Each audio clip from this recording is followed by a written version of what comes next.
Hello everybody, Sir Leon here, and today we will be continuing our trigonometry journey. And the last time we looked at the trig ratios, and we said that we use the trig ratios if we want to find for a missing side or a missing angle, but that can only apply to right angle triangles. So, but what will we do if we come across a question and they ask us to find for a missing side or a missing angle, and a triangle is not a right angle? That is when we will apply the thing that we will do today, the trig rules.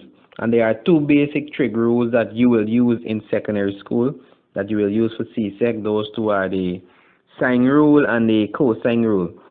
Today we will be touching a bit on the sine rule. Alright? Let's get straight into it. The sine rule says A over sine A is equal to B over sine B is equal to C over sine B. And that is for if we want to find for a side. Alright? And if you want to find for an angle, it's sine A over A is equal to sine B over B is equal to sine C over C. Alright? For the sine rule, we will not be using all of these things. You don't have to write back all of this here. What you have to do is you have to write 2. Any 2 will be equal to one another. We can either have A sine A and C sine C, or we can have A sine A and B sine B, or we can have B sine B and C sine C. Any one of the combination you can use. But before we can apply this rule, there is a very important thing that we need to do for us, just like in the ratios. With the rules, we have to label this triangle. For the sine rule, we have to label it.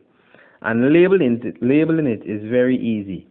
Alright, so you have if you notice, we have a capital A and we have a common A, and the same thing goes to the other letter. What the capital A is the angle, and the common A is the side. Alright, so let's label this triangle. If he is capital A, then the small a, the common A, will be opposite that, which is here, right? So here will be A, and if here is B, opposite that will be B, and if here is C, opposite it will be C. Good. For the sine rule now. So it's basically, if you want to find for, let me go to again, if you want to find for sides, this is what you do. If you want to find for an angle, you just upturn it, and you use these here. Alright? So let me go into an example to show you how we can apply these rules. Good, so we have this example here. We have a triangle. We can clearly see it's not a right angle triangle. And they're asking us to find for x. So firstly, we got to label a triangle.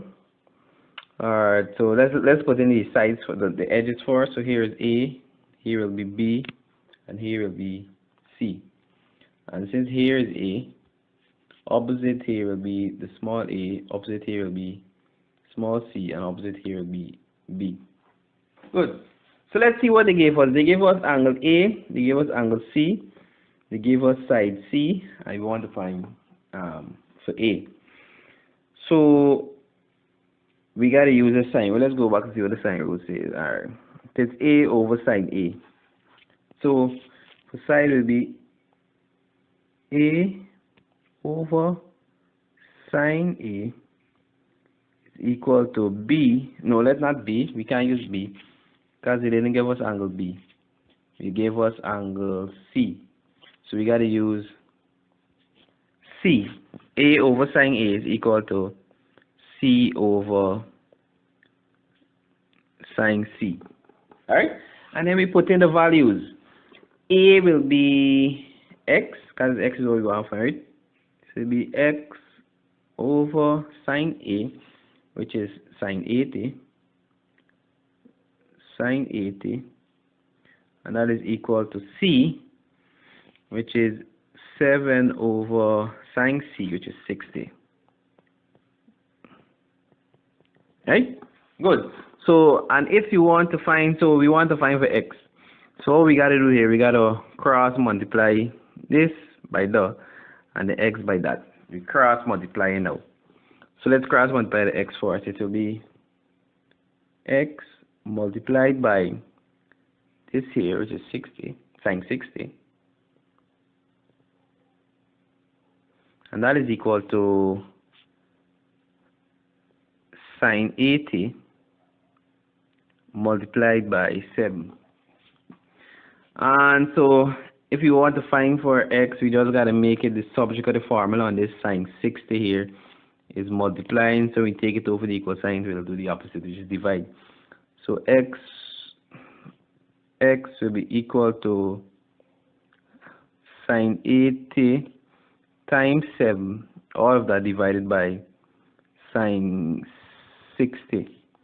And x will have a value of, when you punch that in your calculator, let me punch it in quickly, sine 80 multiplied by 7, that is equal to, divided by sine 60, ensure your calculator is on degrees, and that will have a value of 7.96.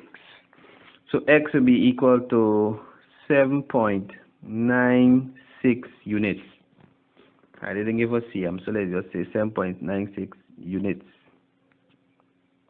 Alright?